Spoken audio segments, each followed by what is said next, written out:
सोचिए, आपने कोई क्राइम नहीं किया, फिर भी आप अरेस्ट हो जाते हो। पुलिस आपको ले जाती है, लोग देख रहे हैं और फैमिली शॉक में है। और आप सिर्फ एक ही बात बोल रहे हो, मैंने कुछ नहीं किया। और सबसे डर वाली बात पता है क्या है? ये इंडिया में पॉसिबल है। अब सोचिए, एक एफआईआर होती है और आपको भी उसमें अक्यूज्ड बनाया जाता है। पुलिस ने आपको अभी तक अरेस्ट नहीं किया, सिर्फ आपसे पूछताछ की और आपने भी कोऑपरेट किया। आपने डॉक्यूमेंट्स दिए और जब बुलाया गया आप गए। आपको लगने लगा कि शायद मैटर इतना सीरियस नहीं है। आप खुद को समझाते हो, अगर अरेस्ट नहीं किया तो मतलब सब अंडर कंट्रोल है, सिस्टम फेयर है, और आप अपनी नॉर्मल लाइफ में वापस आ जाते हो। वापस वही काम पे जाना, फैमिली के साथ बैठना। इसी बीच पुलिस कोर्ट में चार्जशीट फाइल कर देती है और आपको कोर्ट से समन आता है।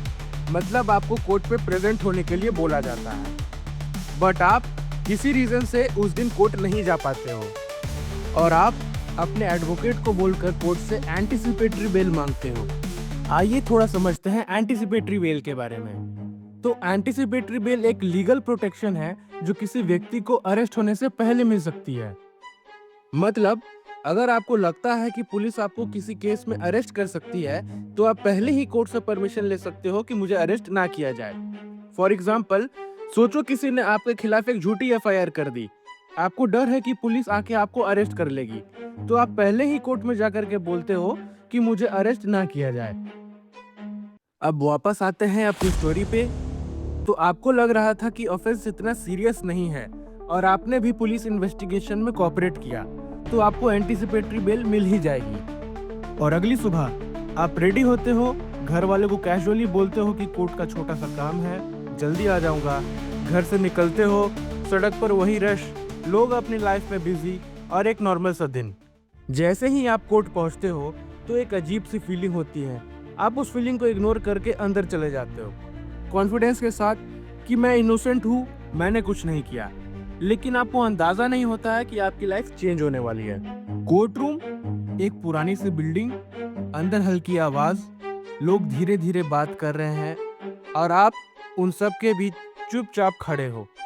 जज सामने बैठे होते हैं और आपका नाम पुकारा जाता है। जज आपकी फाइल देख रहे होते हैं और कुछ ही देर में आपकी एंटीसिपेटरी बेल को रिजेक्ट कर दिया जाता है। ना कोई एक्सप्लेनेशन, ना कोई वार्निंग, और उसी वक्त आपके नाम से एक नॉन बेलेबल वारंट भी इशू कर दिया जाता है। नॉन बेलेबल वारंट एक कोर्ट का ऑर्डर होता है जिसमें पुलिस को यह अथॉरिटी मिलती है कि वो किसी पर्सन को तुरंत अरेस्ट कर सकती है। आपका दिमाग सिर्फ एक ही सवाल पूछ रहा होता है, मेरा क्राइम क्या था, मैंने क्या गलती की। और सबसे स्केरी बात, आप इनोसेंट हो फिर भी आप जेल जा रहे हो। ये कोई एक केस नहीं था, इंडिया में हजारों लोग इसी तरह कोर्ट जाते थे और वहां से जेल पहुंच जाते थे। और सबसे स्केरी बात, ये सब लीगल सिस्टम के अंदर ही हो रहा था, ओपनली, बिना किसी को रियलाइज हुए। मतलब पनिशमेंट सिर्फ क्रिमिनल को नहीं बल्कि उन लोगों को मिल रही थी जो सिस्टम पे ट्रस्ट कर रहे थे। और यही वजह थी कि इस सिस्टम को चैलेंज करना जरूरी था। अभी तक जो स्टोरी आप सुन रहे थे, ये कोई इमेजिनेशन नहीं है, ये एक रियल स्टोरी है। और ये कहानी है सत्येंद्र कुमार अंटिल की। उनके ऊपर भी एक एफआईआर होती है और उन पे ब्राइब लेने का एलिगेशन लगाया जाता है। उनके केस में investigation central bureau of investigation यानी कि सीबीआई कर रही थी। और सबसे इम्पोर्टेंट बात ये थी कि इन्वेस्टिगेशन के दौरान उन्हें अरेस्ट नहीं किया गया। लेकिन जब इन्वेस्टिगेशन कंप्लीट हुई और चार्जशीट फाइल हुई तो उन्हें भी कोर्ट का समन आया और वो भी एंटीसिपेटरी बिल के लिए अप्लाई करते हैं, जो कि उनकी एंटीसिपेटरी बिल रिजेक्ट हो जाती है। इस पूरी कहानी की सबसे शॉकिंग बात ये थी कि जिसने सिस्टम पे ट्रस्ट किया, जो भागा नहीं, जो कोऑपरेट करता रहा, उसे ही सिस्टम ने सबसे पहले पनिश कर दिया। और इसी मोमेंट ने एक बड़ा सवाल खड़ा किया जो पूरे देश के लिए इम्पोर्टेंट था। ये मैटर गया सुप्रीम कोर्ट ऑफ इंडिया और सुप्रीम कोर्ट ने भी देखा कि पुलिस बिना जरूरत लोगों को अरेस्ट कर रही थी और बेल प्रोसेस अननेसेसरली कॉम्प्लिकेटेड हो गया था। सुप्रीम कोर्ट ने यह भी देखा कि अरेस्ट का मिसयूज हो रहा है और लोगों की पर्सनल लिबर्टी अफेक्ट हो रही है। और सुप्रीम कोर्ट ने इस केस में एक हिस्टोरिक जजमेंट पास किया और ऑफेंसेस को कैटेगरीज में डिवाइड कर दिया, A, B, C and D. Category A, ऐसे ऑफेंसेस जहां मैक्सिमम पनिशमेंट 7 साल या उससे कम की थी। कोर्ट ने बोला यहाँ अननेसेसरी अरेस्ट अवॉइड करने की जरूरत है। और अगर पर्सन कोऑपरेट कर रहा है तो उसे बेल मिलनी चाहिए। मतलब छोटे और मॉडरेट ऑफेंसेस में जेल भेजना डिफॉल्ट नहीं होगा। कैटेगरी बी एंड सी ये थोड़े सीरियस ऑफेंसेस होते हैं, लेकिन फिर भी इन केसेस में भी ब्लाइंडली अरेस्ट नहीं होनी चाहिए। प्रॉपर प्रोसीजर फॉलो करना होगा और कोर्ट को रीजन देना होगा। कैटेगरी डी, यहाँ रूल्स थोड़े स्ट्रिक्ट होते हैं, बट कोर्ट का मैसेज क्लियर था कि हर केस एक जैसा नहीं होता, इसलिए हर केस में सेम ट्रीटमेंट नहीं हो सकता।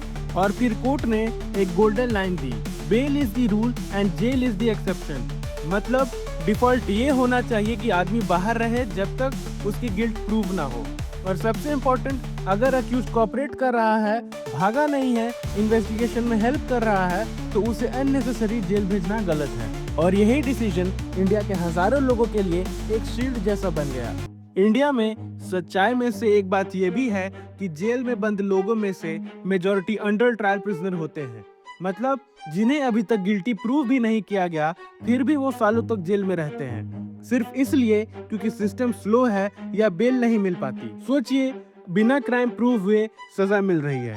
सत्येंद्र के केस के बाद हजारों लोगों को रिलीफ मिला, अननेसेसरी अरेस्ट कम हुए, कोर्ट को क्लियर गाइडलाइन दी गई। एक आदमी ने सिस्टम को चैलेंज किया और उसकी वजह से लाखों लोग जेल जाने से बच गए। पर सवाल अभी भी वही है, क्या सिस्टम सच में बदल गया या बस जजमेंट फाइल में ही रह गया? क्या आपको लगता है सिस्टम सच में फेयर हो गया है या अभी भी लूपहोल्स एग्जिस्ट करते हैं? कमेंट में जरूर बताएं। और इसी तरह की और लीगल इंफॉर्मेटिव वीडियोस देखने के लिए चैनल को सब्सक्राइब करें और वीडियो को लाइक करें।